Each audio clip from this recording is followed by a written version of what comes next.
What if you were Michael Jordan? From the kid who got cut to the greatest who ever lived. Segment 1. Wilmington. You are 5 years old. Your family has just moved from Brooklyn to Wilmington, North Carolina, a small coastal city where your father, James, works the floor at General Electric and your mother, Dolores, works the desk at a bank. There are 5 children in the house. You are the 4th. The rules are clear. You do your chores, you stay out of trouble, you do not waste what your parents work to give you. Your father builds a basketball court in the backyard, not because he thinks you will become anything particular, because he loves sports, loves baseball most of all, and loves the sound of his kids outside competing instead of inside watching television. Baseball is your first love too. You play catch with your father for hours. You want to be a baseball player. You are going to be a baseball player. Then your older brother Larry starts beating you at one-on-one. Larry is not taller than you, not faster than you, but he wins every time. He wins with a kind of cheerful, relentless consistency that does something to your insides that you will spend the rest of your life trying to describe. It is not anger exactly. It is closer to an engine turning over, a switch flipping. The realization that losing is a condition you are physically unable to accept. You stop wanting to be a baseball player. You want to beat Larry. Segment 2. The List. You are 15, Laney High School. You try out for the varsity basketball team. The coach picks a boy named Leroy Smith instead, 6 feet 8, 10 inches taller than you, and your name is not on the list posted in the locker room. You stand in front of it for a long time. Then you go home. You go to your room. You cry, which you will not talk about for years. Then something shifts, quietly, almost coldly. You make a decision. You will use this. Every time you are tired, every time your legs are burning, every time practice goes 3 hours past the point anyone else would have stopped, you will close your eyes and see that list without your name on it. The summer before junior year, you grow 4 inches. You make the team. You average 25 points a game. McDonald's All-American. College coaches line up. You choose North Carolina. The coach who cut you, nobody outside Wilmington ever heard of him. Segment 3. The Shot. Freshman year at North Carolina. You are 19, averaging 13 points a game under Coach Dean Smith's system, nowhere near the star you know you are. Your teammates, Worthy and Perkins, are the names people say. You are the freshman.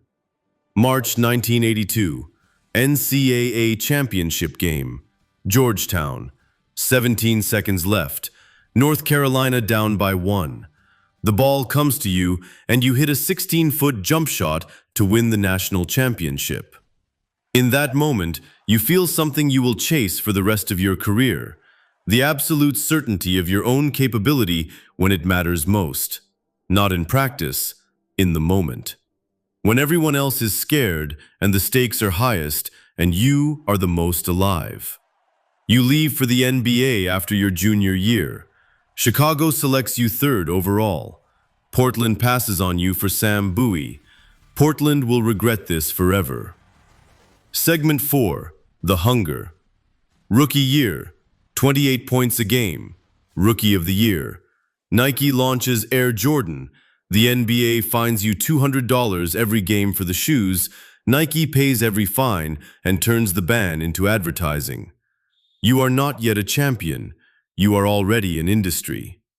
The Detroit Pistons knock you out of the playoffs 3 straight years with hard fouls and systematic brutality built specifically to break you. You lose. You go home. You spend every offseason building a body they cannot knock down. Then Scottie Pippen arrives. Phil Jackson arrives. Something clicks. 1991, first championship. 1992, second. 1993, third. Finals MVP all 3 times. You are 30 years old and there is nothing left to prove on a basketball court. Then your father is murdered. Segment 5. The Father. July 23rd, 1993. Your father James pulls over on Interstate 95 in North Carolina to sleep. Two men rob him, shoot him in the chest, and throw his body into a swamp. He is 56 years old.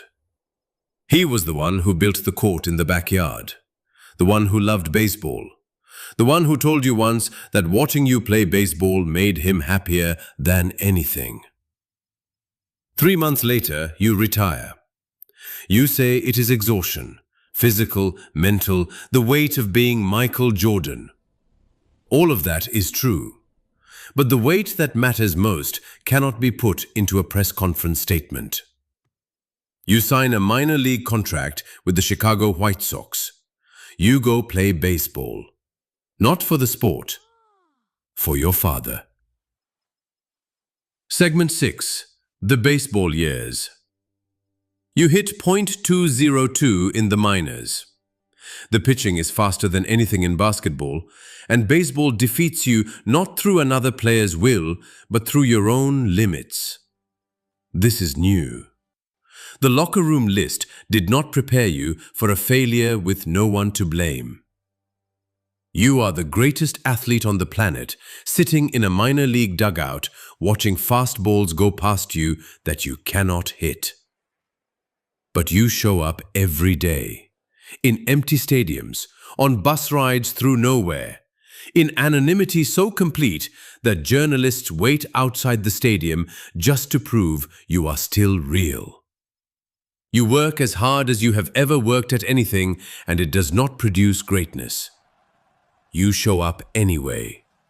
Because some things you do not do to win. Some things you do because your father asked you to once, in the way fathers ask for things without ever asking. Segment 7. The Return. March 1995. 2 words sent by fax. I'm back. You return mid-season, rusty, wearing 45 because someone else has 23. Orlando eliminates Chicago. Everyone writes the obituary.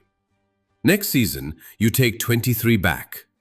The Bulls go 72-10, the greatest regular season in NBA history. Championship. Then the next year. Then the next. 3 more rings. 6 total. 6 finals MVPs. Nobody in the history of the game has gone 6-0 in the finals. The flu game. 1997. You play with a fever of 103 degrees and score 38 points. The last shot you ever take as a Bull is a pull-up jumper over Brian Russell with 5 seconds left. Championship on the line.